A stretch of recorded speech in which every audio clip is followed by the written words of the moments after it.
السلام علیکم۔ ہمارے چینل اردو کرن کہانی میں خوش آمدید۔ تو چلیں آج کا نیا ناول شروع کرتے ہیں۔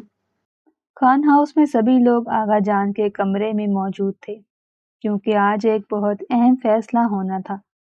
آغا جان نے 15 منٹ پہلے ہی ملازم کو بھیجا تھا تاکہ وہ ان کے لاڈلے پوتے کو بلا لائے، مگر وہ ابھی تک نہ آیا تھا۔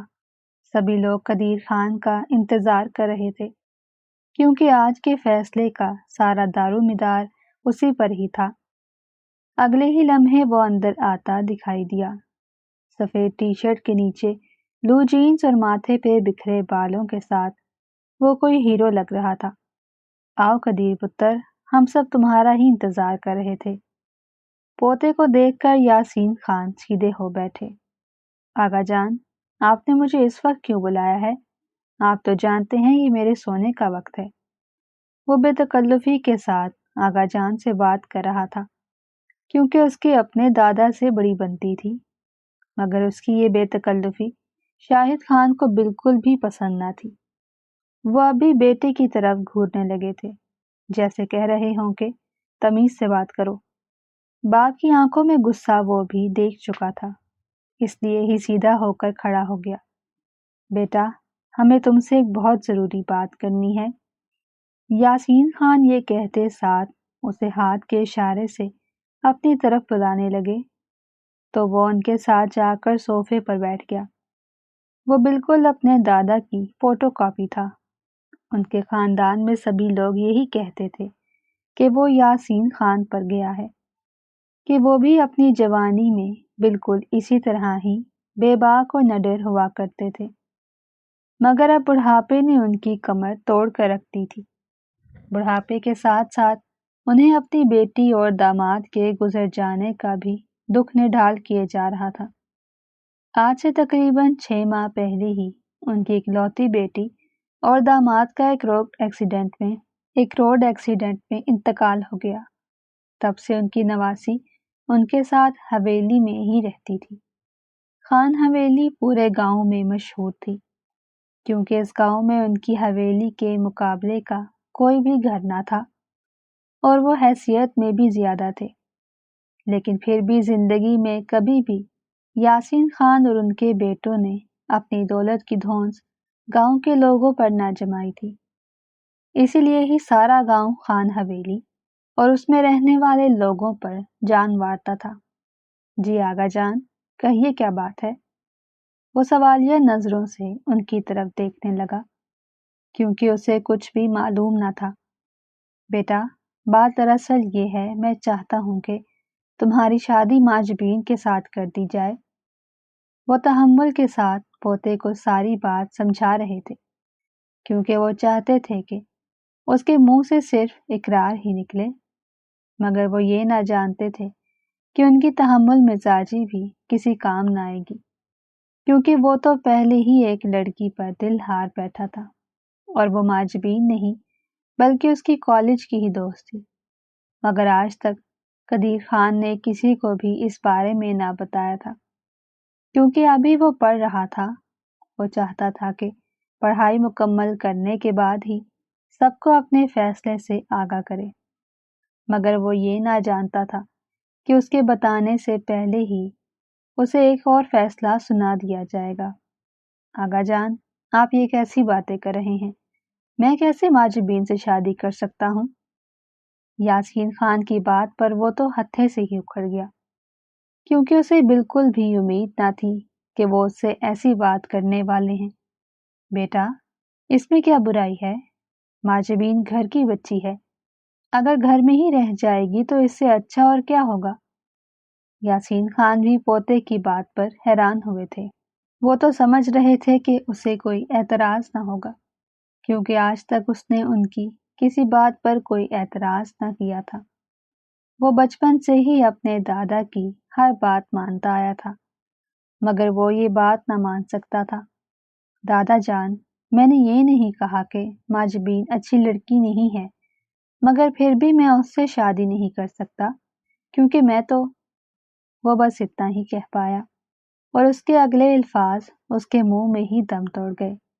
بے شک وہ حویلی کا ولی عہد تھا، مگر اس میں ابھی اتنی ہمت نہ تھی کہ اپنے دادا کے سامنے اپنی محبت کی بات کرے، کیونکہ وہاں پر صرف یاسین خان ہی نہیں بلکہ ان کے دونوں بیٹے اور بہویں بھی موجود تھیں۔ اسی لیے ہی وہ کچھ حیا کر گیا۔ تم تو کیا، وہ اس بات کو ختم کر چکا تھا، مگر آغا جان تو ابھی اس کے ادھورے جملوں پر ہی اٹکے ہوئے تھے۔ وہ جاننا چاہ رہے تھے کہ آخر وہ کیا چاہتا ہے۔ آغا جان، یہ امی آپ کو بخوبی بتا سکتی ہیں کہ میں کیا چاہتا ہوں۔ یہ کہہ کر وہ رخ دوسری طرف پھیر گیا، حالانکہ وہ ان کے بالکل ساتھ بیٹھا تھا، مگر پھر بھی وہ سمجھ رہا تھا کہ رخ دوسری طرف پھیرنے کی وجہ سے حالات بدل جائیں گے۔ پوتے کی بات سن کر یاسین خان بہو کی طرف دیکھنے لگے، جیسے کہہ رہے ہوں کیا بات ہے، مگر منہ سے کچھ نہ بولے تھے۔ جویریہ بیگم بھی سسر کی بات سمجھ گئیں اور ان کے پوچھنے سے پہلے ہی بتانے لگی، آغا جان، دراصل بات یہ ہے کہ قدیر اپنے کالج کی ایک لڑکی کو پسند کرتا ہے اور اسی سے ہی شادی کرنا چاہتا ہے۔ اس نے مجھے کچھ روز پہلے ہی بتایا تھا۔ وہ ساری بات بتانے کے ساتھ ساتھ وقت بھی بتا رہی تھی، کیونکہ وہ بھی اپنے سسر سے ڈرتی تھی۔ وہ جانتی تھی کہ وہ اب اس سے یہی سوال کریں گے کہ اس نے انہیں کیوں نہیں بتایا، اس لیے ہی یہ بہانہ پیش کر دیا کہ انہیں خود ہی کچھ دن پہلے معلوم ہوا ہے۔ حالانکہ وہ پورے 6 ماہ سے جانتی تھی کہ ان کا بیٹا کسی لڑکی کو پسند کرتا ہے، مگر آج تک انہوں نے قدیر خان کی کوئی حوصلہ افزائی نہ کی تھی، کیونکہ ان کے خاندان میں باہر سے بہو لانے کا رواج نہ تھا۔ وہ ہمیشہ ہی اپنے بیٹے کو سمجھاتی آئی تھی، مگر ایک وہی تھا جو ان کی کوئی بات نہ سنتا تھا۔ اس نے بھی اپنی ماں کے کان میں اس لیے ہی بات ڈال دی تھی کیونکہ اب اس کی پڑھائی مکمل ہونے میں بس 1.5 سال ہی رہتا تھا، اس لیے وہ چاہ رہا تھا کہ اس کی پڑھائی مکمل ہونے سے پہلے ہی اس کی بات مان لی جائے، مگر وہ یہ نہ جانتا تھا کہ قسمت اس کے ساتھ یہ کھیل کھیلے گی۔ شاہد خان، یہ میں کیا سن رہا ہوں؟ وہ بہو اور پوتے سے بات کرنے کی بجائے بیٹے پر غصہ نکال رہے تھے۔ آغا جان، میں تو خود اس بارے میں کچھ نہیں جانتا، میں بھی ابھی آپ کے ساتھ ہی یہ بات سن رہا ہوں۔ شاہد خان باپ کی بات کا جواب دینے کے ساتھ ساتھ کھا جانے والی نظروں سے بیٹے کی طرف دیکھنے لگے۔ آغا جان، چھوڑیں پرانی باتوں کو اور کر دیں قدیر کا رشتہ ماجبین کے ساتھ، کسی کو کوئی اعتراض نہیں ہے۔ وہ بیٹے سے رضامندی معلوم کیے بغیر ہی باپ کے آگے بھانجی کے رشتے کی حامی بھر گئے۔ بابا جان، آپ یہ کیسی باتیں کر رہے ہیں؟ میں کسی صورت بھی ماجبین سے شادی نہیں کر سکتا، میں صرف اور صرف نمرہ سے ہی شادی کروں گا، کیونکہ شادی کوئی گڈے گڈی کا کھیل نہیں، میں اسی سے شادی کروں گا جسے میں پسند کرتا ہوں۔ باپ کی اس حرکت نے اسے بھی غصہ دلا دیا تھا، کیونکہ وہ بھی تو انہی کا خون تھا، تو پھر کیسے پیچھے رہ سکتا تھا۔ سارے ماحول میں تناؤ پھیل چکا تھا، سبھی بڑوں کے چہرے پر غصہ تھا، کسی کو بھی قدیر خان سے یہ امید نہ تھی۔ بابا جان، آپ چھوڑیں ان سب باتوں کو اور رشتہ پکا کریں، میں دیکھتا ہوں یہ کیسے نہیں مانتا۔ شاہد خان اب بھی اپنی بات پر اڑے ہوئے تھے اور باپ سے رشتہ پکا کرنے کا کہہ رہے تھے، مگر ابھی تک یاسین خان بھی خاموش تھے، کیونکہ وہ اپنے پوتے کا انکار سن چکے تھے، اسی لیے ہی ایک گہری سوچ میں پڑ گئے۔ آقا جان، میں تو کہتا ہوں کہ پہلے آپ ماجبین سے پوچھ لیں کہ وہ کیا چاہتی ہے۔ اس بار یاسین خان کے چھوٹے بیٹے زاہد خان بولے۔ ان کی بات پر تو واقعی یاسین خان ایک گہری سوچ میں ڈوب گئے۔ انہوں نے تو اپنی نواسی سے اس بارے میں بات ہی نہ کی تھی، حالانکہ اس کا بھی حق تھا کہ اس سے اس کی رضامندی کے بارے میں معلوم کیا جائے۔ چھوٹی بہو، جاؤ اور جا کر ماجبین کو بلا کر لاؤ، آج ہی ہم اس فیصلے کو انجام تک پہنچائیں گے۔ وہ زاہد خان کی بیوی سمیرہ بیگم کو حکم سنا چکے تھے اور وہ بھی سسر کے حکم پر اسی وقت ہی کمرے سے نکل گئی۔ زاہد خان کے دونوں بچے ابھی شادی کے لائق نہ تھے، اسی لیے ہی سارے معاملے میں ان کا کوئی ذکر نہ کیا جا رہا تھا۔ قدیر خان عجیب نظروں سے سبھی کو دیکھ رہا تھا۔ اس کی آنکھیں غصے کی وجہ سے لال ہو رہی تھی۔ اسے رہ رہ کر اپنے بڑوں پر غصہ آ رہا تھا، کیونکہ وہ ایک لڑکی کی مرضی تو معلوم کر رہے تھے، مگر اس کی پسند ناپسند کو کوئی اہمیت نہ دے رہے تھے۔ مگر وہ بھی ٹھان چکا تھا کہ اسے کیا کرنا ہے۔ وہ بھی پیچھے ہٹنے والوں میں سے نہ تھا، اور وہ اپنی محبت سے تو بالکل بھی دستبردار نہ ہو سکتا تھا۔ 5 منٹ کے اندر ہی سمیرہ بیگم ماجبین کو لے کر آئیں، مگر اس کا حلیہ دیکھ کر تو جویریہ بیگم کو بھی غصہ آ گیا۔ ماجبین لان کے ایک ہلکے گلابی رنگ کے سوٹ میں ملبوس تھی، اور اس کے کپڑوں پر جگہ جگہ بیسن کے چھینٹے پڑے ہوئے تھے، کیونکہ وہ تھوڑی دیر پہلے کچن میں ہی کام کر رہی تھی، اور ایسے ہی منہ اٹھا کر سب کے سامنے چلی آئی۔ جویریہ بیگم کو ماجبین بہو کے روپ میں بہت زیادہ پسند تھی، کیونکہ وہ اپنی نند سے بھی بڑا پیار کرتی تھی، اسی لیے ان کی بیٹی بھی انہیں اتنی ہی پیاری تھی۔ مگر وہ ماجبین کے پہناوے کی وجہ سے بھی بہت زیادہ پریشان تھی۔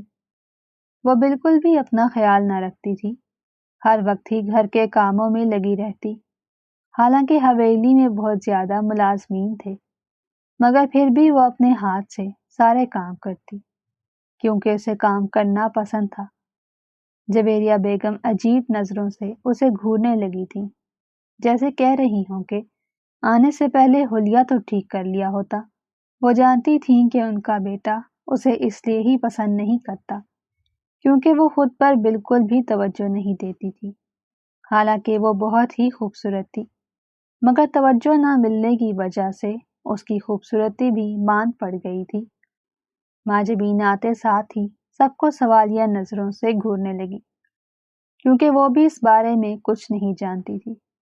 وہ بیچاری تو ابھی اپنے ماں باپ کے جانے کے غم سے ہی نہ نکلی تھی، مگر گھر کے کاموں میں خود کو مصروف کر کے ان کی یادوں کو بھلانے کی ناکام کوشش کر رہی تھی، جس میں وہ کسی حد تک کامیاب بھی ہو گئی تھی، مگر پھر بھی وہ اب تک اپنے والدین کو نہ بھلا پائی تھی، کیونکہ ان کے جانے کی وجہ سے وہ در بدر ہو گئی تھی۔ وہ اپنا گھر چھوڑ کر اپنے نانا کے گھر رہ رہی تھی، اور یہ بات اسے بالکل بھی پسند نہ تھی، کیونکہ ہر وقت ہی قدیر اسے تنگ کرتا رہتا اور نکچڑی کہہ کر پکارتا، ماجبین ہمیں تمہاری مرضی معلوم کرنی ہے، ہم چاہ رہے ہیں کہ تمہارا رشتہ قدیر کے ساتھ طے کر دیا جائے، کیا تمہیں اس رشتے پر کوئی اعتراض ہے؟ یاسین خان اپنی نواسی سے اس کی رضامندی معلوم کر رہے تھے، حالانکہ انہوں نے پوتے سے اس کی رضامندی معلوم نہ کی تھی، اس پر تو بس فیصلہ ہی تھوپا گیا تھا، مگر وہ اپنی نواسی پر فیصلہ نہ تھوپ سکتے تھے، کیونکہ وہ بن ماں باپ کی بچی تھی، وہ اسے کوئی دکھ نہ دینا چاہتے تھے۔ آپ میری بات کیوں نہیں سمجھ رہے؟ مجھے اس نکچڑی سے رشتہ نہیں بنانا۔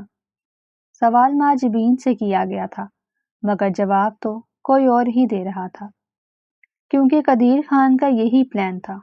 اس نے سوچ لیا تھا کہ جب ماجبین آئے گی تو اس کی بات سے پہلے ہی وہ انکار کر دے گا، تاکہ وہ بھی اس کا انکار سن لے۔ شاہد خان کھا جانے والی نظروں سے بیٹے کو گھورنے لگے، اور جویریہ بیگم نے تو اس کے سر پر ایک چپیڑ بھی لگا دی، کیونکہ وہ ان کے بالکل ساتھ ہی بیٹھا تھا، مگر اسے کسی کے رویے سے کوئی فرق نہ پڑا تھا۔ وہ اپنے پلان میں کامیاب ہو چکا تھا۔ آغا جان، مجھے یہ رشتہ منظور نہیں۔ جب وہ بولی تو اس کی آواز رندی ہوئی تھی، حالانکہ جب آغا جان نے اس سے اس بارے میں معلوم کیا تھا تو وہ سوچ میں پڑ گئی تھی، مگر جیسے ہی قدیر خان نے انکار کیا تو اس سے بھی غصہ آ گیا۔ سوچے سمجھے بغیر ہی وہ آغا جان کے منہ پر ہی انکار کر گئی۔ اس کے منہ سے انکار سن کر تو کمرے میں مزید سناٹا چھا گیا۔ کسی کو بھی ماجبین سے انکار کی امید نہ تھی، کیونکہ وہ ایک سلجھی ہوئی اور کمگو بچی تھی، کسی سے بھی بلا وجہ بات نہ کرتی، مگر آج وہ گھر کے سبھی بڑوں کے سامنے رشتے سے انکار کر رہی تھی، اور یہ سب بھی قدیر کی وجہ سے ہی ہوا تھا۔ حالانکہ قدیر بھی یہی چاہتا تھا کہ ان دونوں کی شادی نہ ہو، مگر اس کے انکار پر تو وہ بھی تل ملا کر رہ گیا۔ وہ غصے میں منہ میں بڑبڑانے لگا تھا۔ اسے ماجبین کا انکار کچھ پسند نہ آیا تھا، حالانکہ ماجبین اسے بالکل بھی پسند نہ تھی اور اس کی اس سے بالکل بھی نہ بنتی تھی، مگر اس کے انکار پر تو وہ آگ بگولا ہو گیا۔ اس کے کانوں سے دھواں نکل رہا تھا۔ ابھی تک ماجبین کا انکار اس کے کانوں میں گونج رہا تھا، اور سب سے بڑی بات یہ تھی کہ وہ انکار کرنے کے بعد وہاں پر رکی بھی نہ تھی۔ کمرے میں ہر طرف سناٹا چھایا ہوا تھا، ہر کسی کی زبان کو چپ لگ گئی تھی۔ اس بار تو یاسین خان بھی کچھ نہ بول رہے تھے، کیونکہ وہ نواسی کے ساتھ زبردستی نہ کرنا چاہتے تھے۔ آغا جان اب کیا ہوگا؟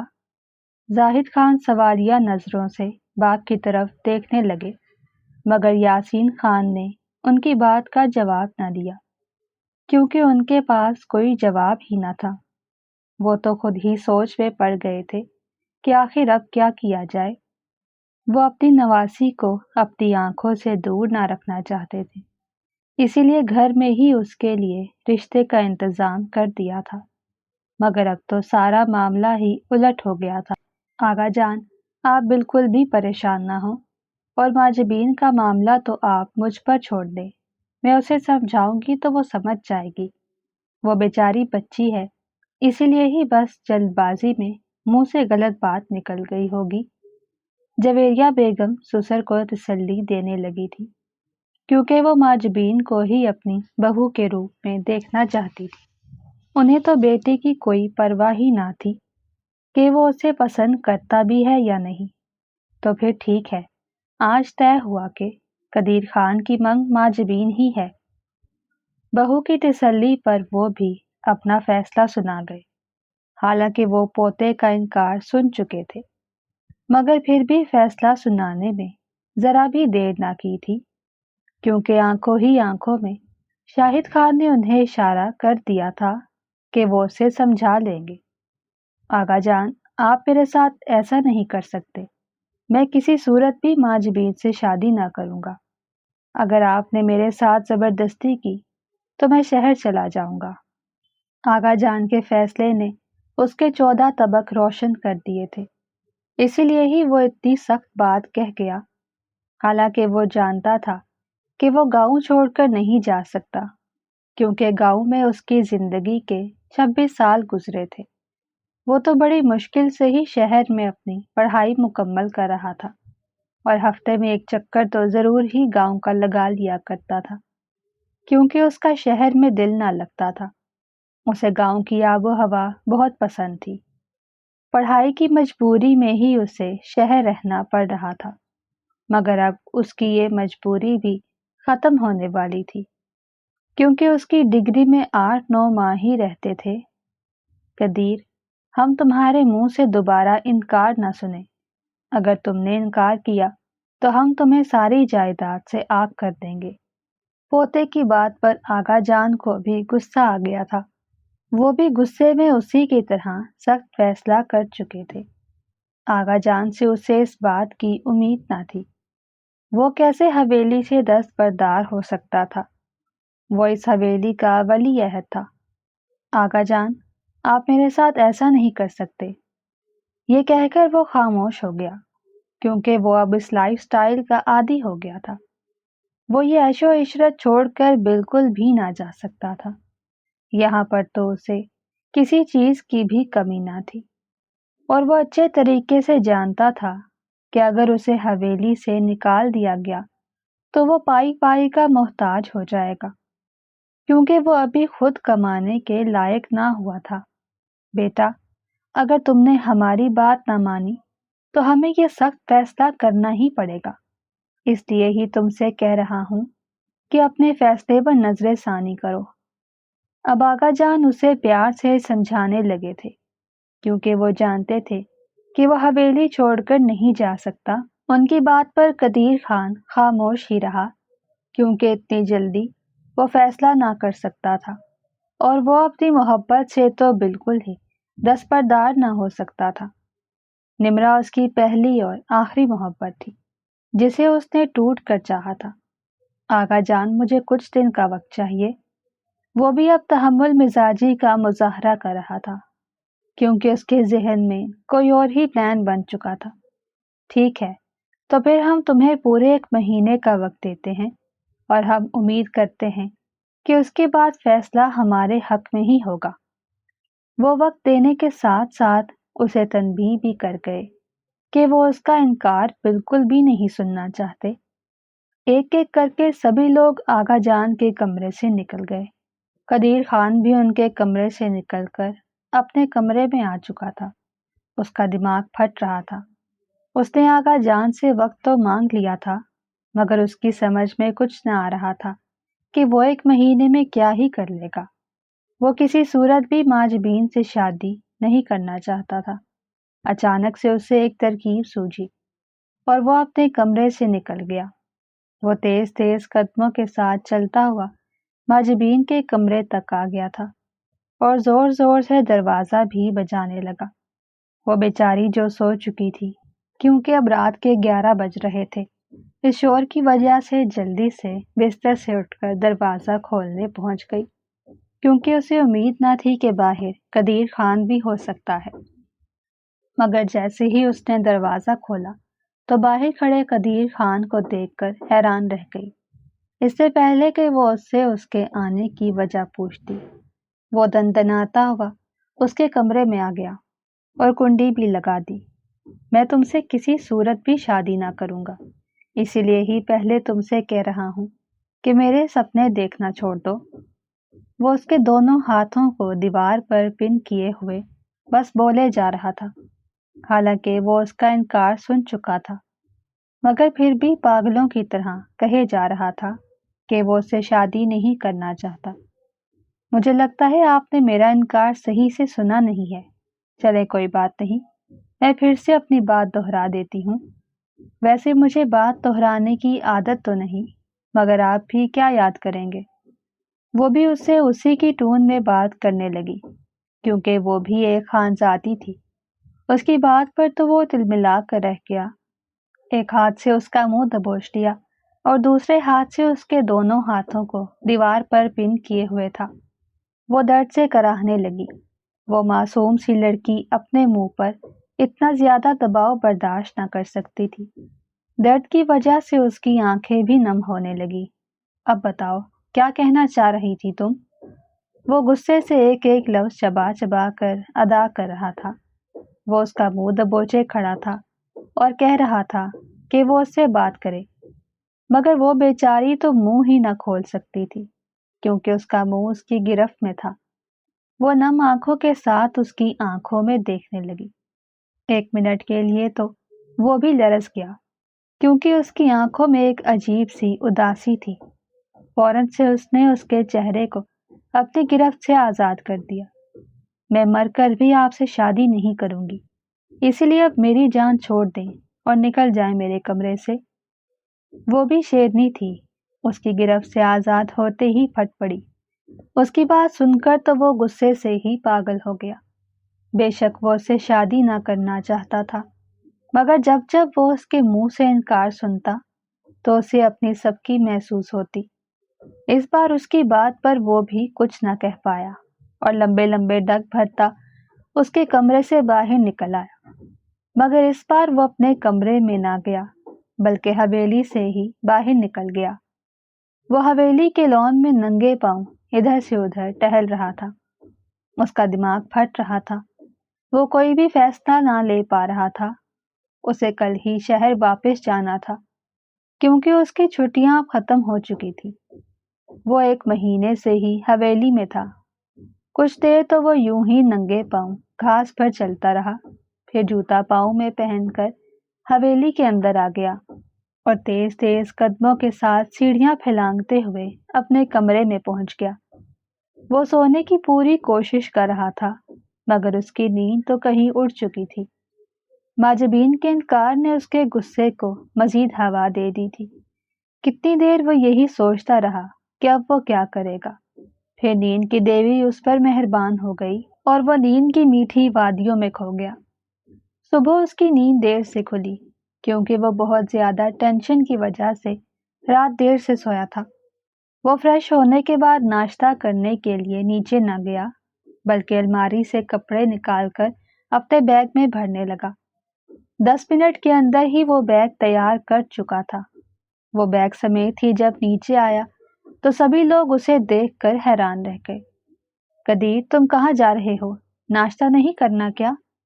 جویریہ بیگم اس پر غصہ کرنے لگی، کیونکہ وہ ہر وقت ہی ناشتہ کیے بغیر گھر سے نکل جایا کرتا تھا، مگر وہ یہ نہ جانتی تھی کہ آج تو وہ واپس شہر جا رہا ہے، کیونکہ انہوں نے اس کے ہاتھ میں بیگ نہ دیکھا تھا۔ امی، میری چھٹیاں ختم ہو گئی ہیں، میں شہر جا رہا ہوں۔ یہ کہتا ہوا وہ ان کے جواب کا انتظار کیے بغیر ہی حویلی سے باہر نکل آیا، اور ناشتے کی ٹیبل پر بیٹھے سبھی نفوس اس کی پیٹھ تکتے رہ گئے۔ وہ ریش ڈرائیونگ کر کے شہر آیا، مگر یہاں پر آ کر ایک اور قیامت اس کا انتظار کر رہی تھی۔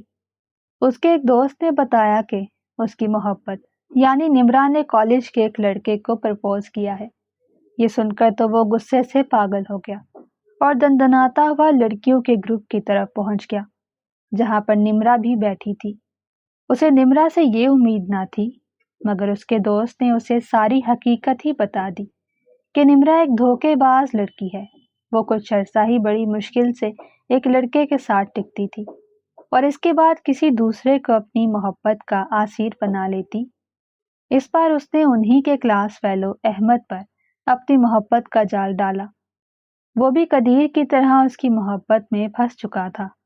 وہ بہت تیز تیز قدموں کے ساتھ چلتا ہوا لڑکیوں کے گروپ تک پہنچ گیا اور نمرا کے منہ پر ایک زوردار تھپڑ لگا دیا۔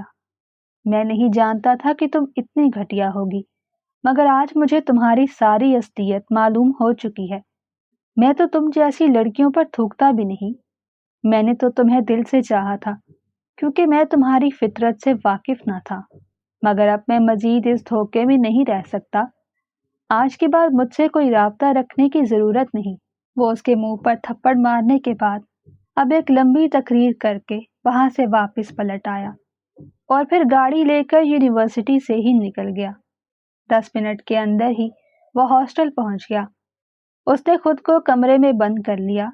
اس کی آنکھوں سے آنسو نکل رہے تھے، حالانکہ وہ ایک مضبوط مرد تھا، مگر پھر بھی اپنی محبت کے لٹ جانے پر وہ سوگ منا رہا تھا۔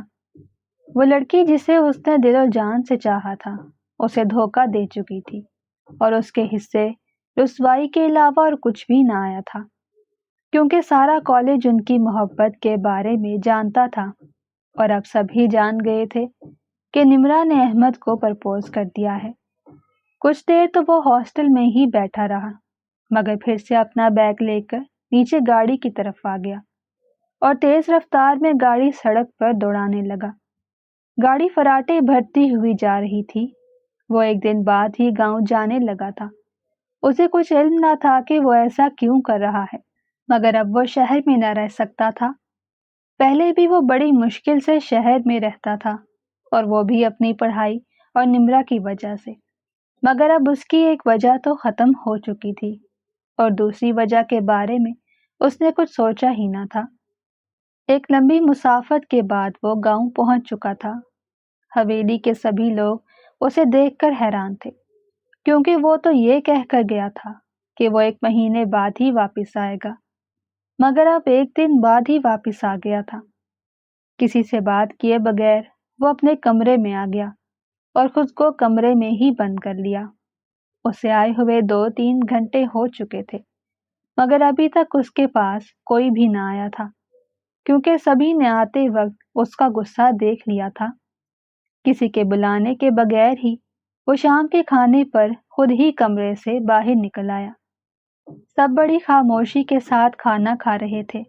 پھر قدیر نے ایک ایسی بات کی کہ کسی کو بھی اس کی بات پر یقین نہ آیا۔ آغا جان، میں ماجبین سے نکاح کے لیے تیار ہوں، بے شک آپ آج ہی ہمارا نکاح پڑھا دیں۔ وہ سنجیدگی سے کہہ رہا تھا۔ اس کے چہرے پر کوئی بھی جذبات نہ تھے، اس کا چہرہ جذبات سے عاری تھا۔ اس کی بات سن کر تو آغا جان کے چہرے پر سکون اور خوشی کی لہر دوڑ گئی۔ ٹیبل پر بیٹھے باقی نفوس بھی خوش ہوئے بنا نہ رہ سکے۔ کیونکہ یہ ایک بہت بڑا مسئلہ تھا جو کسی پیچیدگی کے بغیر ہی حل ہو چکا تھا۔ بہو، ماجبین سے بات کرو اور شادی کی تیاریاں شروع کرو۔ یاسین خان خوشی سے چہکتے ہوئے اپنی بڑی بہو کو حکم دے رہے تھے، کیونکہ انہوں نے ہی اپنے ذمے ماجبین کے اقرار کی ذمہ داری لی تھی۔ جی آغا جان، میں ماجبین سے بات کروں گی، وہ خوشی سے کہتے ہوئے سسر کو جواب دینے لگی۔ اتفاق سے آج ماجبین خانے پر موجود نہ تھی، کیونکہ اس کی طبیعت کچھ ٹھیک نہ تھی اور ملازمہ اسے اس کے کمرے میں ہی کھانا دے کر آئی تھی۔ ملازمہ کے ساتھ برتن سمیٹتے ہوئے جویریہ بیگم کو کچن میں ہی بہت دیر ہو گئی، اس لیے ہی انہوں نے سوچا کہ وہ صبح ہی ماجبین سے اس بارے میں بات کریں گی، اور انہیں اس پر بھروسہ تھا کہ وہ ان کی بات نہ ٹالے گی۔ قدیر اپنے کمرے میں ادھر سے ادھر ٹہل رہا تھا، اسے خود ہی یقین نہ رہا تھا کہ وہ کیسے ماجبین سے شادی کی حامی بھر سکتا ہے۔ وہ تو اسے بالکل بھی پسند نہ تھی۔ وہ ہر وقت ہی گھر کے کاموں میں مصروف رہتی تھی اور بالکل بھی خود پر توجہ نہ دیتی تھی، اسی لیے ہی وہ آج تک اس کی نظروں میں نہ آئی تھی۔ وہ نظروں سے اوجھل رہنے والی چیز نہ تھی، وہ تو ایک خوبصورت حسینہ تھی جس نے خود کو سادگی کے لبادے میں چھپا رکھا تھا۔ وہ نمرہ کی وجہ سے بہت زیادہ غصے میں تھا، مگر وہ اپنا غصہ تو کسی اور پر ہی نکالنے کا سوچ رہا تھا۔ کچھ سوچتے سوچتے وہ پھر سے اپنے کمرے سے باہر نکل آیا۔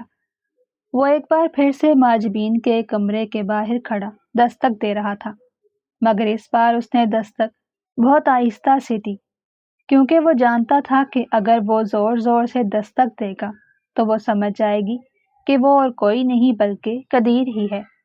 ماجبین ابھی تک سوئی نہ تھی، بلکہ الماری کے بکھرے کپڑے ہی سمیٹ رہی تھی۔ دروازے پر ہلکی سی دستک محسوس کی تو دروازے کی طرف آ گئی، کیونکہ رات زیادہ نہ ہوئی تھی اور اس نے سوچا کہ شاید ممانی جان ہی ہوں، مگر جیسے ہی اس نے دروازہ کھولا تو اس کی آنکھیں پھٹی کی پھٹی رہ گئیں، کیونکہ اسے تو معلوم ہی نہ تھا کہ کبیر شہر سے واپس آ چکا ہے۔ اس سے پہلے کہ وہ دروازہ بند کرتی، قدیر جلدی سے اس کے کمرے میں آ گیا۔ اس بار اس نے دروازہ بند نہ کیا۔ آپ کیا لینے آئے ہیں میرے کمرے میں؟ کیا آپ کو میرے انکار کی ابھی تک سمجھ نہیں آئی؟ وہ طنزیہ مسکراہٹ کے ساتھ کہنے لگی تھی۔ مس ماجبین، میں آپ کی کوئی بات سننے نہیں آیا، بلکہ آپ کو ایک بہت بڑے راز کے بارے میں بتانے آیا ہوں۔ وہ بھی اسی کے لہجے میں چہرے پر طنزیہ مسکراہٹ سجائے کہنے لگا۔ اس کی بات پر ماجبین سوالیہ نظروں سے اس کی طرف دیکھنے لگی، کیونکہ وہ تو اس بارے میں کچھ نہ جانتی تھی۔ آپ کی اطلاع کے لیے عرض ہے کہ آغا جان نے کہہ دیا ہے کہ وہ 1 مہینے کے اندر اندر ہی ہم دونوں کی شادی کر دیں گے۔ وہ اسی مخصوص طنزیہ مسکراہٹ کے ساتھ کہتا ہوا اس کے کمرے سے باہر نکل آیا۔ وہ وہاں سے جا چکا تھا، مگر ماجبین کی آنکھیں برسنے لگی۔ وہ اس شخص سے شادی کرنے کا سوچ بھی نہ سکتی تھی، کیونکہ وہ ایک اکڑو قسم کا انسان تھا جو ہر وقت ہی اپنی انا میں گم رہتا، مگر وہ ایک سادہ اور کم گو لڑکی تھی، اسی لیے آج تک اس نے اسے اس نگاہ سے نہ دیکھا تھا۔ حالانکہ وہ بہت پیارا اور ہینڈسم تھا، مگر اس کی عادات ماجبین کو بالکل بھی پسند نہ تھی۔ وہ آنسو بہانے کے ساتھ ساتھ یہ سوچنے لگی کہ یہ سب کب ہوا، کیونکہ وہ تو اپنی طرف سے انکار کر چکی تھی اور سمجھ رہی تھی کہ اس کے انکار کو اہمیت دی جائے گی، حالانکہ وہ یہ بھی جانتی تھی کہ انہوں نے قدیر کے انکار کو بھی کوئی اہمیت نہ دی تھی۔ صبح ہوتے ہی جویریہ بیگم نے بھی اسے ساری بات بتا دی۔ وہ انکار کرنا چاہتی تھی، مگر اس کے منہ سے اقرار نکل گیا، کیونکہ وہ اپنے ماں باپ کی تربیت پر انگلیاں نہ اٹھوانا چاہتی تھی، اسی لیے ہی فرما بردار بیٹی کی شادی کی حامی بھر لی۔ اس کی حامی بھرتے ہی ہر طرف شادی کی تیاریاں شروع ہو گئیں۔ وقت بڑی تیزی کے ساتھ گزر رہا تھا۔ اب ان کی شادی میں بس 1 ہی ہفتہ رہ گیا تھا۔ وہ تو کمرے سے ہی نہ نکلتی تھی، کیونکہ وہ قدیر کا سامنا نہ کرنا چاہتی تھی۔ وہ اسی سے کہہ چکی تھی کہ وہ اس سے شادی نہ کرے گی، مگر اب خود ہی اپنے فیصلے سے مکر چکی تھی، اور وہ بھی صرف اور صرف اپنے ماں باپ کی وجہ سے۔ وہ بہت تیز تیز سیڑھیاں پھیلانگتا ہوا اوپر جا رہا تھا۔ اچانک سے اس کی نظر ماجبین پر پڑی جو اپنے کمرے سے نکل کر باہر آ رہی تھی اور اسے دیکھ کر وہ اندر جانے لگی، مگر قدیر نے اسے آواز دے کر روک لیا۔ ہاں تو مس ماجبین، آپ کیا کہہ رہی تھیں کہ آپ مجھ سے کسی صورت بھی شادی نہیں کریں گی؟ وہ ایک ایک لفظ چبا چبا کر ادا کر رہا تھا اور اسے شرمندگی کا احساس بھی دلا رہا تھا۔ جی بالکل، میں نے یہ کہا تھا، مگر شاید آپ اپنا فیصلہ بھول چکے ہیں۔ مجھے تو لگتا ہے میں نے سنا تھا کہ آپ کسی لڑکی کو پسند کرتے تھے اور اسی سے شادی بھی کرنا چاہتے تھے، تو پھر اب کیا ہوا؟ وہ غصے سے اس کی آنکھوں میں گھورتے ہوئے کہنے لگی، مگر اس نے الفاظ بڑے آداب سے ادا کیے تھے۔ اس کی بات سن کر تو وہ تلملا کر رہ گیا۔ اس کے سارے بدن میں آگ لگ گئی۔ تمہاری ہمت کیسے ہوئی مجھ سے یہ بات کرنے کی؟ وہ اس کا بازو غصے سے دبوچے کھڑا تھا۔ ماجبین اپنا بازو چھڑانے کی ناکام کوشش کر رہی تھی، کیونکہ وہ ایک مضبوط مرد کی گرفت سے اپنا بازو یوں آسانی سے نہ چھڑوا سکتی تھی۔ اس کی آنکھوں میں پھر سے آنسو بھرنے لگے، کیونکہ وہ بہت ہی نازک سی لڑکی تھی۔ حالانکہ قدیر خود ہی اسے تنگ کرنے کے لیے اس کی طرف آیا تھا، مگر جب ماجبین نے اسے کھری کھری سنائی تو اسے اس کا یہ انداز بالکل بھی پسند نہ آیا۔ وہ اب تک اس کا بازو سختی سے دبوچے کھڑا تھا۔ اس بار اسے اس کے آنسوؤں کی بھی کوئی پرواہ نہ تھی جو بس بہے جا رہے تھے۔ اچانک سے قدیر کی نظر سیڑھیوں پر گئی تو وہاں سے جویریہ بیگم آتی ہوئی دکھائی دی۔ ماں کو دیکھ کر اس نے جلدی سے ماجبین کا بازو چھوڑ دیا اور اپنے کمرے کی طرف چل دیا، مگر وہ وہاں سے نہ گئی تھی کیونکہ اسے معلوم نہ تھا کہ جویریہ بیگم آ رہی ہیں۔ وہ تو یہی سمجھ رہی تھی کہ وہ خود ہی اس کا ہاتھ چھوڑ کر گیا ہے، حالانکہ اس کا اسے چھوڑ کر جانے کا کوئی ارادہ نہ تھا۔ اگر جویریہ بیگم نہ آتی تو شاید وہ اسے مزید اذیت دیتا۔ بیٹا، کیا ہوا ہے تمہیں؟ تم یہاں پر ایسے کیوں کھڑی ہو؟ جویریہ بیگم اب اوپر آ چکی تھی اور ماجبین کو وہاں پر دیکھ کر پریشان ہو رہی تھی۔ ان کی بات پر ماجبین نے کوئی جواب نہ دیا اور خاموش کھڑی رہی۔ کیا تم روتی رہی ہو؟ وہ اب سوالیہ نظروں سے اس کی طرف دیکھ رہی تھی، کیونکہ اس کی آنکھیں رونے کی وجہ سے لال ہو گئی تھی۔ اس بات پر وہ جلدی سے خود کو سنبھالنے لگی۔ نہیں ممانی جان، وہ بس آنکھ میں کوئی چلا گیا تھا، میں تو نیچے آ رہی تھی۔ وہ مصنوعی مسکراہٹ چہرے پر سجائے ان سے کہنے لگی، بیٹا، میں تمہیں ہی بلانے کے لیے آ رہی تھی، کیونکہ آج جیولر کی طرف سے تمہارے سارے زیورات آ گئے ہیں۔ میں چاہ رہی تھی کہ تم ایک نظر انہیں دیکھ لو، اگر کوئی تبدیلی وغیرہ کروانی ہے تو میں کروا دوں گی۔ وہ اس کا ہاتھ پکڑ کر اب نیچے آ رہی تھی اور ساتھ ساتھ باتیں بھی کر رہی تھی۔ وقت پر لگا کر اڑ رہا تھا۔ وہ دن بھی آ گیا جب وہ روسی جوڑے میں ملبوس اس کے کمرے میں موجود تھی۔ اس کا دل بری طرح سے دھڑک رہا تھا اور وہ یہی سوچ رہی تھی کہ نہ جانے اب وہ اس کے ساتھ کیا کرے، کیونکہ اب وہ مکمل طور پر اس کی ملکیت تھی۔ وہ جو چاہے اس کے ساتھ کر سکتا تھا۔ اچانک سے دروازہ کھلا اور وہ لمبے لمبے ڈگ بھرتا ہوا کمرے میں آنے لگا، مگر وہ اس کی طرف نہ آیا۔ پاس پڑے ایک صوفے پر بیٹھ کر ہی اپنے گلے میں پہنا ہار ایک جھٹکے کے ساتھ زمین پر پھینک دیا۔ وہ اس کی اس حرکت پر اور بھی زیادہ ڈر گئی۔ پھر وہ صوفے سے اٹھا اور اس کی جانب بڑھ گیا۔ کوئی بھی خواب سجانے سے پہلے یہ سوچ لینا کہ میں نے صرف گھر والوں کی وجہ سے ہی یہ کڑوا گھونٹ پیا ہے۔ آج بھی تم مجھے اتنی ہی ناپسند ہو جتنی پہلے دن تھی۔ وہ اس کے قریب آ بیٹھا اور آتے ساتھ ہی غصے سے چلانے لگا۔ اس نے قدیر کو آج سے پہلے اتنے زیادہ غصے میں نہ دیکھا تھا، حالانکہ پہلے بھی وہ ہر وقت ہی اس پر غصہ کرتا رہتا، مگر آج تو اس کا غصہ آسمان کی بلندیوں کو چھو رہا تھا۔ اس کے غصے کی وجہ سے تو اس کی آنکھوں سے آنسو بہنے لگے۔ قدیر خان اب اس پر غصہ اتارنے کے بعد باتھ روم میں گھس گیا، مگر ابھی تک اس کے آنسو نہ رکے۔ وہ اپنی قسمت پر آنسو بہا رہی تھی جس نے اسے اس دوراہے پر لا کھڑا کیا تھا۔ اگر اس کے والدین آج حیات ہوتے تو وہ اس نرک میں نہ جی رہی ہوتی، مگر اب سب کچھ بدل چکا تھا۔ اس کے والدین اس دنیا میں نہ تھے اور اسی بات کا تو رونا تھا۔ انہی کی عزت کی خاطر ہی تو وہ چپ چاپ یہ کڑوا گھونٹ پی گئی تھی۔ تھوڑی دیر بعد وہ فریش ہو کر باتھ روم سے باہر نکل آیا اور عجیب نظروں سے اسے گھورنے لگا، جیسے اس نے کوئی بہت بڑا جرم کر دیا ہو۔ یہ ابھی تک ٹسوے کیوں بہا رہی ہو؟ جاؤ اور جا کر حلیہ درست کرو، مجھے تمہارا یہ حلیہ زہر لگ رہا ہے۔ نہ چاہتے ہوئے بھی وہ بیچاری بیڈ سے اٹھی اور بوجھل قدموں کے ساتھ باتھ روم کی طرف چل دی۔ چینج کر کے جب وہ باہر آئی تو وہ بیڈ پر دراز ہو چکا تھا، مگر سویا نہ تھا۔ وہ تو بس لیٹے لیٹے ہی موبائل استعمال کر رہا تھا۔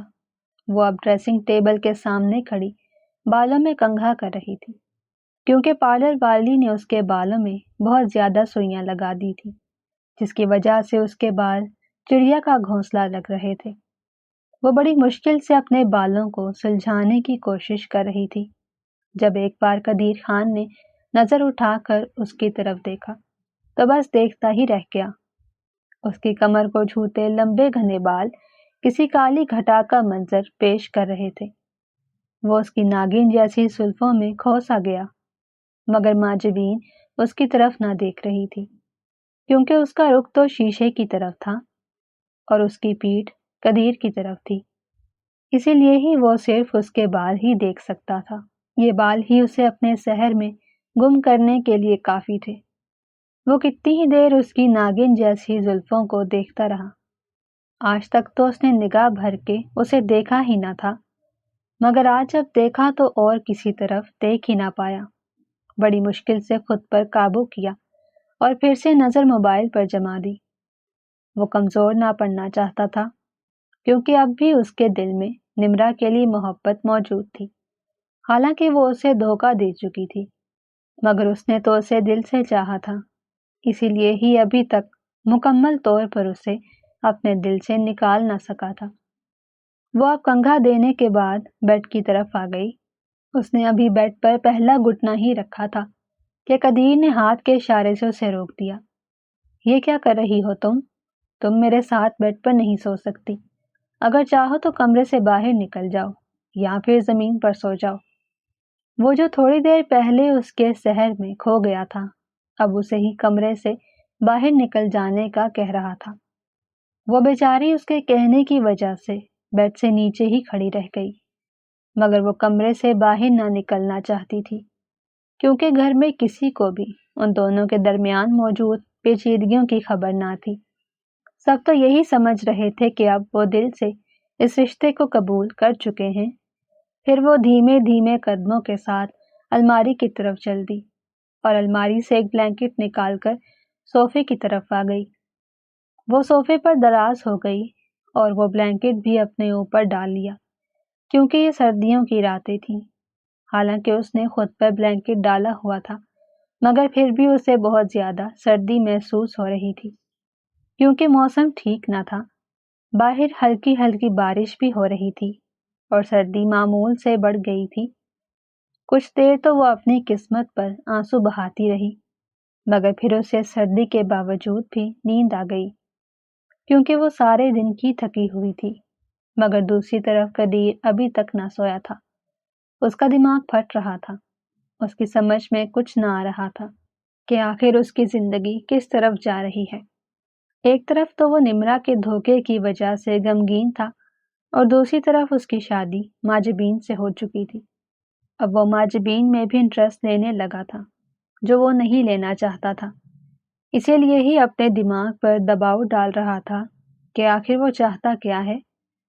نمرا اب اس کے دل سے اتر چکی تھی۔ بے شک اس نے اس سے دل سے محبت کی تھی، مگر نمرا کے دھوکے نے اس کی محبت کو اب نفرت میں بدل دیا تھا۔ پھر بھی جب کبھی نمرا کی محبت اس کے دل میں ابھرنے لگتی تو وہ اس کا گلا گھونٹ دیتا۔ قدیر کو شدت سے پیاس محسوس ہو رہی تھی۔ وہ اپنے بستر سے اٹھ کر اب میز کی طرف آ گیا، کیونکہ پانی کا جگ صوفے کے سامنے پڑی میز پر ہی رکھا ہوا تھا۔ سوتے وقت ماجبین نے لائٹ بھی آف کر دی تھی، اسی لیے ہی کمرے میں ہر طرف اندھیرا تھا اور قدیر کو کچھ دکھائی نہ دے رہا تھا۔ وہ اندھوں کی طرح ہاتھ آگے کر کے چلتا جا رہا تھا، حالانکہ یہ اس کا اپنا کمرہ تھا، مگر اندھیرا ہونے کی وجہ سے اسے کچھ بھی دکھائی نہ دے رہا تھا۔ اچانک سے اس کا پیر کسی چیز سے ٹکرایا اور وہ گرتا چلا گیا، مگر جب وہ نیچے گرا تو اسے ایسا محسوس ہوا کہ وہ زمین پر نہیں ہے۔ اچانک سے ماجبین بھی چلانے لگی کیونکہ وہ اس کے اوپر ہی گرا ہوا تھا۔ چپ کرو، گلا کیوں پھاڑ رہی ہو، میں ہوں، وہ اس کے منہ پر ہاتھ دے کر کہنے لگا۔ اس کی آواز سن کر تو وہ بھی خاموش ہو گئی اور جلدی سے پیچھے ہٹ گئی کیونکہ وہ اس کے بالکل ساتھ لگی بیٹھی تھی۔ قدیر اٹھا اور پھر سے ہاتھ آگے کر کے اندھوں کی طرح چلنے لگا۔ اس بار وہ بورڈ تک پہنچ گیا۔ جیسے ہی اس نے بٹن دبایا تو پورا کمرہ روشن ہو گیا۔ ہر طرف پھول کی پتیاں بکھری ہوئی تھیں کیونکہ ان کی شادی کے لیے ان کے کمرے کو بھی سجایا گیا تھا، مگر یہ کمرہ ان دونوں کو بالکل بھی خوشی نہ دے پایا تھا کیونکہ دونوں کے دل ہی اداس تھے، اور جب دل اداس ہوتے ہیں تو کوئی چیز اچھی نہیں لگتی۔ وہ صوفے پر اٹھ بیٹھی تھی اور اب جلدی جلدی اپنے کندھے پر دوپٹہ پھیلانے لگی کیونکہ وہ دوپٹہ ایک طرف رکھ کر ہی سوئی تھی، مگر جیسے ہی روشنی ہوئی تو سب کچھ واضح نظر آنے لگا، اسی لیے ہی وہ سمٹ کر ایک طرف بیٹھ گئی۔ وہ پھر سے اس کی طرف آ گیا۔ ماجبین کا دل بری طرح سے دھڑک رہا تھا۔ ایسا محسوس ہو رہا تھا کہ ابھی سینے سے باہر نکل آئے گا کیونکہ وہ سمجھ رہی تھی کہ قدیر اس کی طرف آ رہا ہے، مگر وہ اس کے سامنے پڑی میز کے آگے ہی کھڑا ہو گیا اور جگ سے پانی گلاس میں انڈیلنے لگا۔ 2 گلاس وہ گٹا گٹ پی گیا کیونکہ اسے بہت زیادہ پیاس لگ رہی تھی۔ پانی پینے کے بعد اس نے لائٹ آف نہ کی اور اپنے بستر کی طرف آ گیا۔ اسے سوتا دیکھ کر وہ بھی صوفے پر لیٹ گئی، مگر اب ان دونوں کو ہی نیند نہ آ رہی تھی کیونکہ ایک تو لائٹ چل رہی تھی اور ویسے بھی تھوڑی دیر پہلے ہونے والے واقعے نے ان کی نیند کہیں اڑا دی تھی۔ وہ آنکھیں موندے ہوئے یہی سوچ رہی تھی کہ آخر اسے اس وقت عجیب سا کیوں لگا جب وہ اس کے اوپر گرا، اور دوسری طرف قدیر بھی چہرے تک کمبل ڈالے یہی سوچ رہا تھا کہ آخر اسے کیا ہوتا جا رہا ہے۔ وہ نہ چاہتے ہوئے بھی اس لڑکی کی طرف کھینچا چلا جا رہا تھا۔ وہ دونوں ہی اس جذبے سے انجان تھے کیونکہ یہ محبت کا جذبہ تھا جو نکاح کے بعد ان دونوں کے دلوں میں پنپنے لگا۔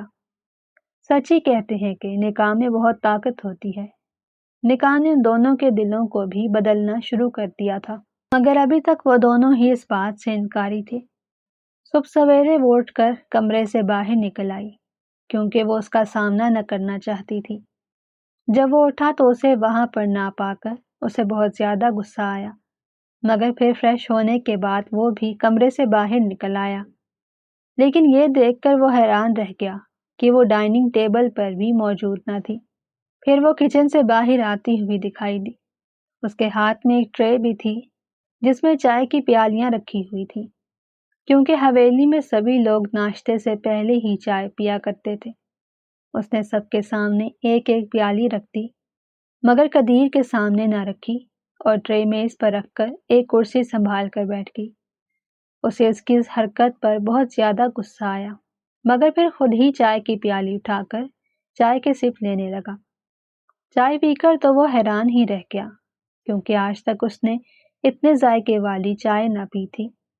آج سے پہلے تو کبھی اس نے ماجبین کے ہاتھ کی چائے ہی نہ پی تھی۔ چائے پیتے پیتے وہ ماجبین کی طرف بھی دیکھنے لگا جو لال رنگ کے شلوار قمیص میں ملبوس نکھری نکھری لگ رہی تھی کیونکہ پہلے تو وہ ہر وقت ہی گھر کے کاموں میں لگی رہتی، اس لیے خود پر توجہ نہ دیتی، مگر اب جویریہ بیگم نے اسے سختی سے کہہ دیا تھا کہ وہ کسی کام کو بھی ہاتھ نہ لگائے گی۔ وہ سبھی لوگ بیٹھے ناشتہ کرنے لگے۔ تو پھر کب تم لوگ ہنی مون کے لیے جا رہے ہو؟ میں تو کہتا ہوں کہ ولیمے کے بعد ہی نکل جاؤ۔ آقا جان مسکراتے ہوئے قدیر سے مخاطب ہوئے۔ ان کی بات پر وہ بھی مسکرا کر رہ گیا کیونکہ وہ سب کے سامنے یہی ظاہر کرنا چاہتا تھا کہ ان کے درمیان کوئی رنجش نہیں۔ جی آقا جان، میں بھی یہی سوچ رہا ہوں کہ ہم ولیمے کے بعد ہی چلے جائیں گے۔ وہ نہ جانے کیا بولتا جا رہا تھا، اسے تو خود پر ہی یقین نہ آ رہا تھا کہ اس نے کیوں ہنی مون پر جانے کی حامی بھری۔ ماجبین بھی اسے عجیب نظروں سے دیکھنے لگی۔ وقت بڑی تیزی کے ساتھ گزر رہا تھا۔ ان کا ولیمہ بھی خیر و عافیت سے ہو گیا۔ ان کی شادی کو 1 ہفتہ گزر چکا تھا، مگر ان کے درمیان رنجش ابھی تک ختم نہ ہوئی تھی۔ وہ اب بھی علیحدہ علیحدہ جگہ پر سوتے اور ایک دوسرے سے بالکل بھی بات نہ کرتے۔ اس دن کے بعد پھر سے کسی نے ان پر ہنی مون پر جانے کا دباؤ بھی نہ ڈالا۔ بیٹا، میں نے تم دونوں کے ہنی مون پر جانے کے سارے انتظامات کروا دیے ہیں۔ تم لوگوں کو کل شام ہی مری کے لیے نکلنا ہے۔ سب لوگ بیٹھے رات کا کھانا کھا رہے تھے کہ جویریہ بیگم نے قدیر پر اتنا بڑا بم پھوڑ دیا۔ وہ ماں کو انکار نہ کر سکا اور چپ چاپ ہی بیٹھا رہا، کیونکہ وہ جانتا تھا کہ اس کے انکار کی اس گھر میں کوئی اہمیت نہیں۔ نہ چاہتے ہوئے بھی وہ ہنی مون کے لیے مری آ چکے تھے۔ وہ اپنی ذاتی گاڑی پر ہی آئے تھے۔ مری کے ایک شاندار ہوٹل میں جویریہ نے ان کے رہنے کا انتظام پہلے ہی کروا دیا تھا۔ یہ ہنی مون ایک ناٹک ہے۔ تم اب اس ہوٹل سے باہر مت نکلنا، میں رات کو آ جاؤں گا۔ وہ ابھی ہوٹل کے کمرے میں پہنچے تھے اور وہ اسے حکم سناتا ہوا کمرے سے باہر نکل گیا، مگر اس نے سوچ رکھا تھا کہ وہ تب تک واپس نہ آئے گا جب تک گھر جانے کا وقت نہ ہوگا۔ وہ اس کے ساتھ نہ رہنا چاہتا تھا، کیونکہ جب بھی وہ اس کے قریب جاتا تو خود کو کمزور ہوتا محسوس کرتا۔ اس کے جانے کے بعد بھی وہ نم آنکھوں کے ساتھ بستر پر بیٹھ گئی۔ اسے تو پہلے ہی معلوم تھا کہ یہ کوئی نارمل ہنی مون نہیں ہے، مگر وہ بیچاری یہ نہ جانتی تھی کہ وہ اسے چھوڑ کر جا چکا ہے۔ قدیر بیٹا، ماجبین سے بات کرواؤ، میرا دل بہت اداس ہو رہا ہے۔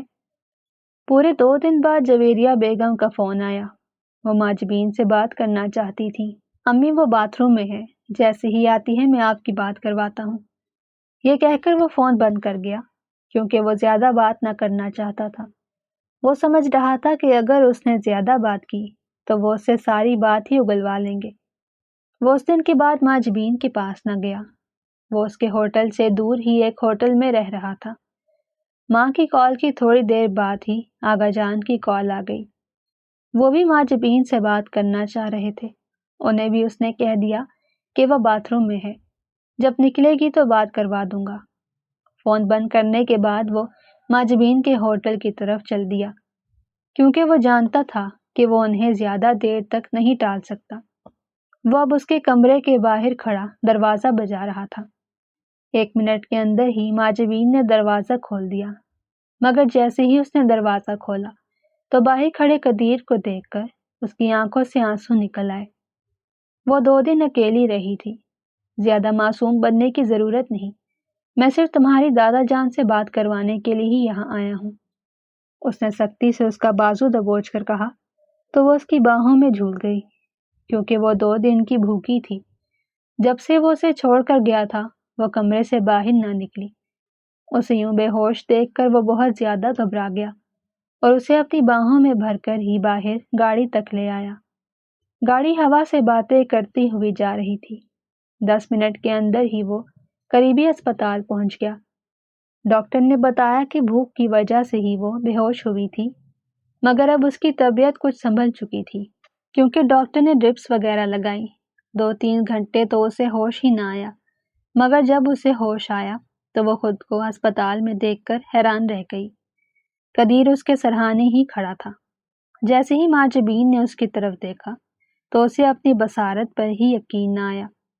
قدیر کی آنکھوں سے آنسو نکل رہے تھے اور اس کے چہرے پر بھی ندامت تھی۔ جیسے ہی قدیر نے دیکھا کہ وہ ہوش میں آ چکی ہے تو وہ اس کا ہاتھ پکڑ کر اپنی غلطی کا اعتراف کرنے لگا۔ ماجبین، مجھے معاف کر دو، مجھ سے بہت بڑی غلطی ہو گئی۔ میں تو نمرا کی غلطی کی سزا تمہیں دینے لگا تھا، مگر اب میں جان چکا ہوں کہ تم میں اور اس میں بہت فرق ہے۔ وہ اس کا ہاتھ تھامے معافی مانگ رہا تھا، مگر ماجبین نے اس کی بات پر کوئی جواب نہ دیا اور چپ چاپ آنسو بہانے لگی۔ کچھ دیر کے بعد اسے ہاسپٹل سے ڈسچارج کر دیا گیا، مگر اس بار وہ ہوٹل نہ گئے بلکہ سیدھا گھر کی طرف ہی روانہ ہو گئے۔ وہ سارے راستے ہی خاموش رہی، اور قدیر نے بھی کوئی بات نہ کی۔ اس کا دل بری طرح سے دھڑک رہا تھا۔ جتنی دیر بھی وہ بے ہوش رہی تھی وہ بھی انگاروں پر لوٹتا رہا۔ اس کی محبت جو اب تک دل میں دبی ہوئی تھی ابھر کر سامنے آ چکی تھی۔ ایک لمبی مسافت کے بعد جب وہ گھر پہنچے تو گھر والے انہیں دیکھ کر حیران رہ گئے، مگر قدیر نے کہہ دیا کہ وہ سب کو سرپرائز دینے کے لیے ہی بتائے بغیر آئے ہیں۔ ماجبین نے بھی اس کی بات سے اتفاق کیا، کیونکہ وہ بھی کسی کو اپنے بارے میں کچھ نہ بتانا چاہتی تھی۔ تھوڑی دیر سب سے باتیں کرنے کے بعد وہ اپنے کمرے میں آ گئی تو وہ بھی اس کے پیچھے پیچھے کمرے میں ہی آ گیا۔ بیگم صاحبہ، آپ کیوں مجھ سے دور دور بھاگ رہی ہیں؟ میں معافی مانگ تو چکا ہوں۔ وہ مسکراہٹ کے ساتھ اس کا ہاتھ تھامے کھڑا تھا، مگر وہ تو جذبات سے عاری چہرہ لیے رخ دوسری طرف پھیر گئی۔ ماجبین، مجھے معاف کر دو، میں اب تمہارے بغیر نہیں رہ سکتا، کیونکہ میں تم سے محبت کرنے لگا ہوں۔ جب وہ بولا تو اس کی آواز رندھی ہوئی تھی، کیونکہ وہ اسے کھو جانے کے ڈر سے بہت زیادہ گھبرا گیا تھا۔ اس کی آواز پر ماجبین بھی اس کی طرف دیکھنے لگی، اور اس کی آنکھوں میں آنسو دیکھ کر تو وہ بھی سمجھ گئی کہ بات سیریس ہے۔ وہ جو پہلے ہی اپنے شوہر کو چاہنے لگی تھی، اس کی چاہت کی خبر سنتے ہی اس کے چہرے پر مسکراہٹ آ گئی۔ اسے مسکراتا دیکھ کر وہ بھی مسکرا دیا۔ بیگم صاحبہ، کیا آپ نے مجھے معاف کر دیا؟ اب اس کی مسکراہٹ مزید گہری ہو چکی تھی۔ اس کی بات پر وہ بھی مسکرائے بنا نہ رہ سکی، مگر منہ سے کوئی جواب نہ دیا۔ اس کا منہ شرمانے کی وجہ سے لال ہو رہا تھا۔ ان دونوں کا رشتہ اونچی نیچی ڈھلوان سے ہوتا ہوا آخرکار محبت کی منزل تک پہنچ چکا تھا۔ وہ دونوں ہی ایک دوسرے کو پا کر بہت خوش تھے۔ قدیر بہت خوش تھا کیونکہ اس نے نمرہ کی طرف سے ٹھوکر کھانے کے بعد ایک سچی محبت کو حاصل کر لیا تھا، اور ماجبین بھی اس جیسا ہم سفر پا کر بہت خوش تھی، کیونکہ اتنے دنوں میں وہ بھی سمجھ چکی تھی کہ وہ غصے کا تیز ہے مگر دل کا برا نہیں۔ اس دن کے بعد تو ان کی زندگی باغ و بہار ہو گئی۔ وقت تیزی کے ساتھ گزر رہا تھا۔ ان کی شادی کو 4 ماہ گزر چکے تھے، مگر ان کی محبت تو دن بدن بڑھتی جا رہی تھی۔ سچ ہی کہتے ہیں کہ جب نکاح ہو جائے تو دل خود بخود ہی جڑ جاتے ہیں۔ اگر آپ کو ہماری کہانی پسند آئی ہو تو چینل کو سبسکرائب، ویڈیو کو لائک اور شیئر ضرور کریں۔